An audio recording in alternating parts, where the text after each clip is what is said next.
ಹುಟ್ಟೂರಿಗೆ ಮಾಜಿ ಪ್ರಧಾನಿ ಎಚ್.ಡಿ. ದೇವೇಗೌಡರು ಭೇಟಿ ಕೊಟ್ಟಿದ್ದಾರೆ.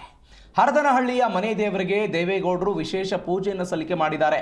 ಹಾಸನದ ಹೊಳೆನರಸೀಪುರ ತಾಲೂಕಿನ ಹರದನಹಳ್ಳಿ ಗ್ರಾಮ ದೇವೇಗೌಡರು ಹುಟ್ಟಿದಂಥ ಗ್ರಾಮ ಇದು. ಇಲ್ಲಿ ಜೆಡಿಎಸ್ನ ಸಮಾವೇಶ ಇದೆ. ಈ ಸಮಾವೇಶದ ಪೂರ್ವಭಾವಿ ಸಭೆಯಲ್ಲಿ ಭಾಗವಹಿಸುವುದಕ್ಕೆ ದೇವೇಗೌಡರು ಬಂದಿದ್ದಾರೆ. ದೃಶ್ಯದಲ್ಲಿ ಗಮನಿಸ್ತಾ ಇದ್ದೀರಿ. ಪೂಜೆ ಬಳಿಕ ಸಭೆಗೆ ಆಗಮಿಸ್ತಾರೆ ದೇವೇಗೌಡರು. ಬೃಹತ್ ಸಮಾವೇಶವನ್ನ ಆಯೋಜನೆ ಮಾಡೋದಕ್ಕೆ ಒಂದು ಪ್ಲಾನ್ ಮಾಡಿಕೊಳ್ಳಲಾಗಿದೆ. ಹೆಲಿಕಾಪ್ಟರ್ ಮುಖಾಂತರ ದೇವೇಗೌಡರು ಹುಟ್ಟೂರಿಗೆ ಹೋಗಿದ್ದಾರೆ. ಇದೀಗ ಅವರ ಮನೆ ದೇವರಿಗೆ ಪೂಜೆಯನ್ನು ಸಲ್ಲಿಸಿದ್ರು. ಅದಾದ ನಂತರ ಹಾಸನ ನಗರಕ್ಕೇನೋ ವಾಪಸ್ ಬರ್ತಾರಂತೆ. ಒಂದು ಜೆಡಿಎಸ್ ಸಮಾವೇಶದ ಪೂರ್ವಭಾವಿ ಸಭೆ ಇದೆ, ಅದರಲ್ಲಿ ಭಾಗವಹಿಸ್ತಾರೆ. ನಗರದ ಜ್ಞಾನಾಕ್ಷಿ ಕಲ್ಯಾಣ ಮಂಟಪದಲ್ಲಿ ಇದೊಂದು ಪೂರ್ವಭಾವಿ ಸಭೆ ಇರೋದು, ಅದರಲ್ಲಿ ಅವರು ಭಾಗವಹಿಸ್ತಾರೆ. ಈ ಸಭೆಯಲ್ಲಿ ಜಿಲ್ಲೆಯ ಎಲ್ಲ ಜೆಡಿಎಸ್ನ ಶಾಸಕರುಗಳು, ಮಾಜಿ ಶಾಸಕರು, ಮುಖಂಡರುಗಳು, ನಾಯಕರುಗಳೆಲ್ಲ ಭಾಗವಹಿಸ್ತಾರೆ.